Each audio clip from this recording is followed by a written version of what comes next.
All right, guys, what's going on? Welcome back to another adless sponsorless video brought to you by yours truly, Mr. Shirping.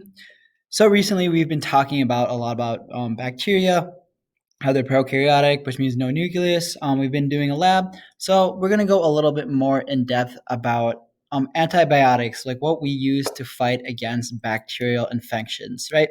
So we have a couple ways, other than antibiotics, that we can fight against bacteria. One of those is being heat sterilization. So what we can do is subject bacteria to a lot of heat. So in our lab, we had those inoculation loops. I still love saying that word.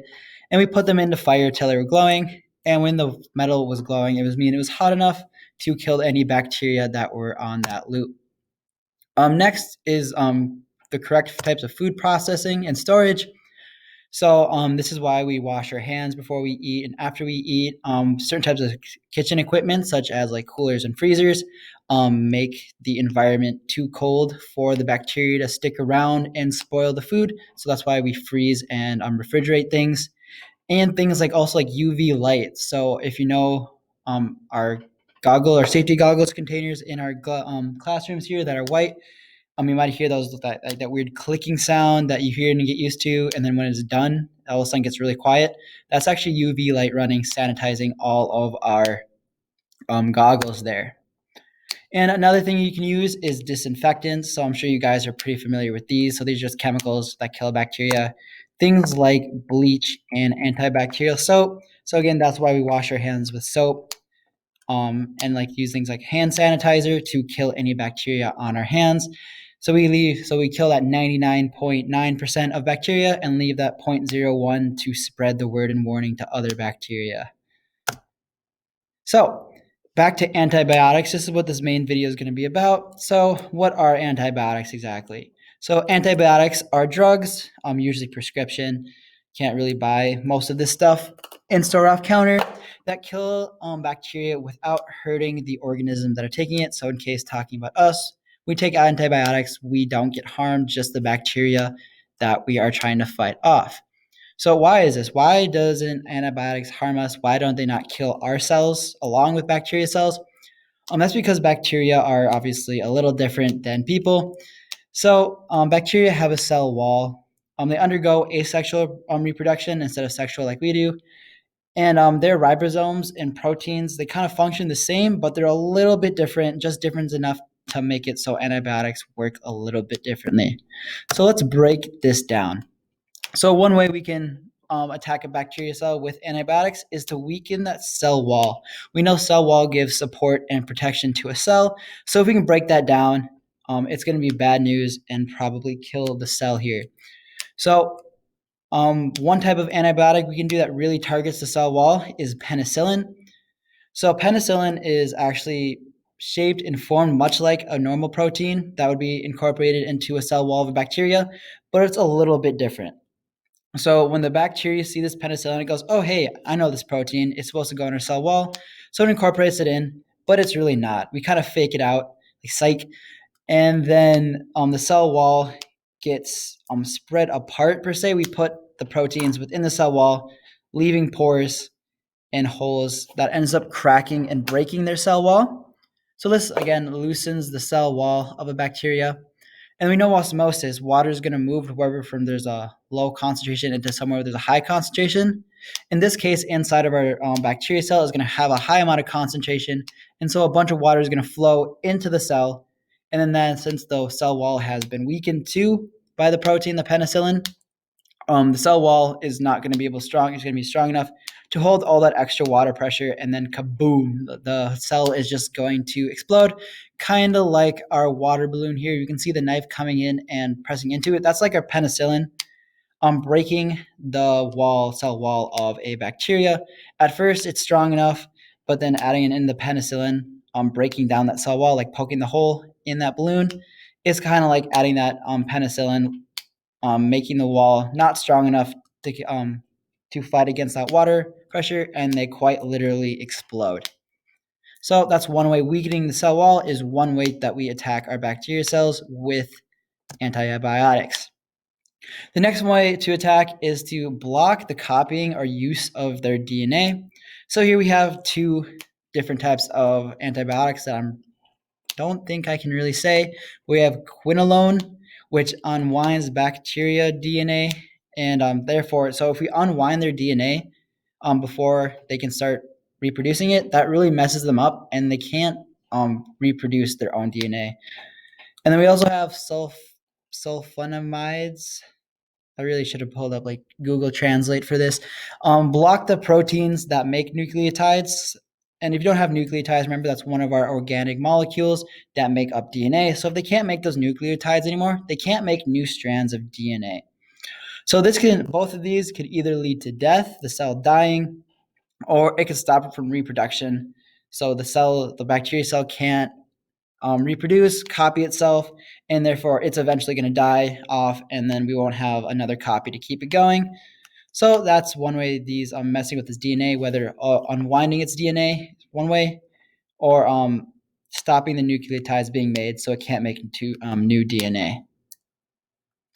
And then our third way is to stop the bacteria from building proteins. So this is actually one of the antibiotics that we use in our lab with the Petri dishes. That's tetracycline. So tetracycline, what it does is binds to the ribosomes of bacteria, which messes them up and messes up their function. And so since the ribosomes are going to be messed up, they can't make the new proteins, which leads them to dying.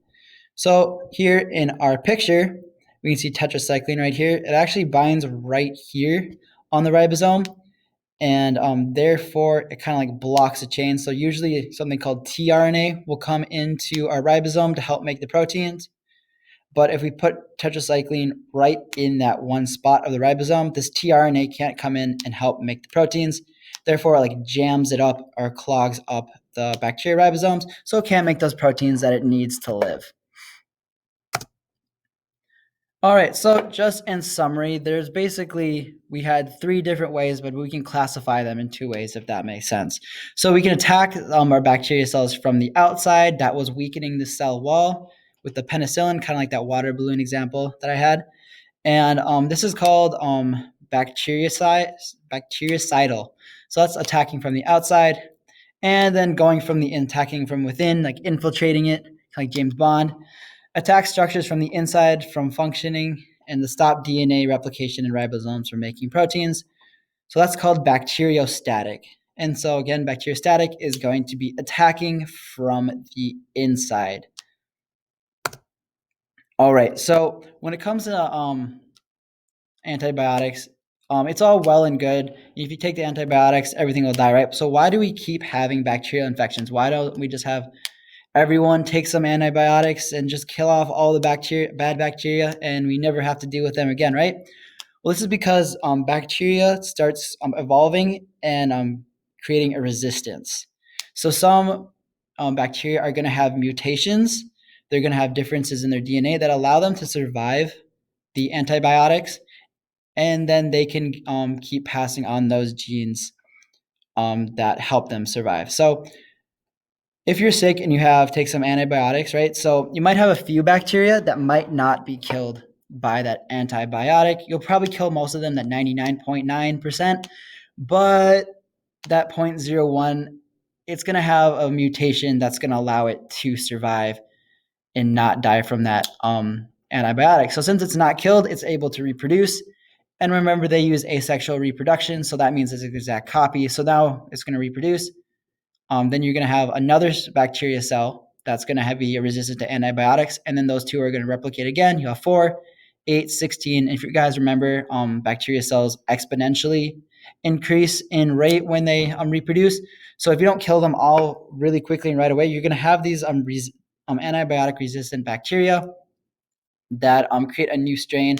And eventually, these mutations in these bacteria, so there's going to be one mutation, and then those bacteria are going to reproduce, and then some of them might die to a different type of antibiotic, but some of those are going to live again because they might have a second mutation that helps them survive the second one, and then that process is just going to cycle and cycle, where these bacteria are going to be able to survive multiple types of antibiotics and lead into an evolution of a new species. So right now, this is a big concern in the world right now, because our all of our old bacteria or antibiotics that we've been using are becoming resisted by pretty much all types of bacteria now. So it's really difficult to keep on top because the bacteria can evolve faster than we can find new ways to kill them. So one big worry is that all the bacteria are going to be able to survive before we can find ways to kill us. So it's just going to kind of cycle and just become out of hand. So right now we actually have a YouTube video that we are going to show you, and I will be right back.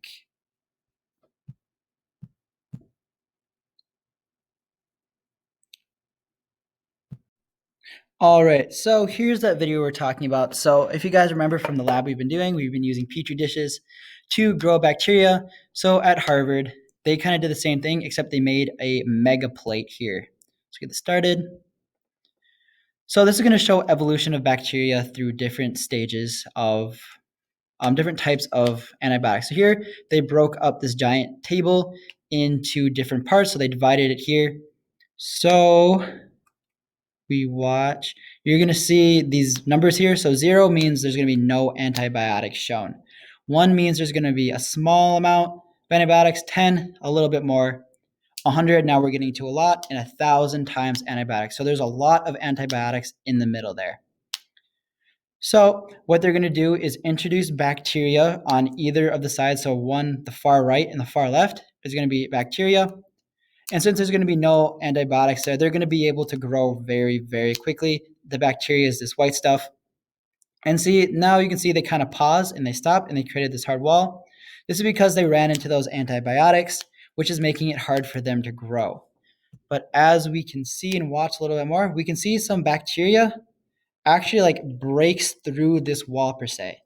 And that's because there was a bacteria here that was created with a mutation that was able to resist the antibiotics that was in this next section here, the one labeled 1.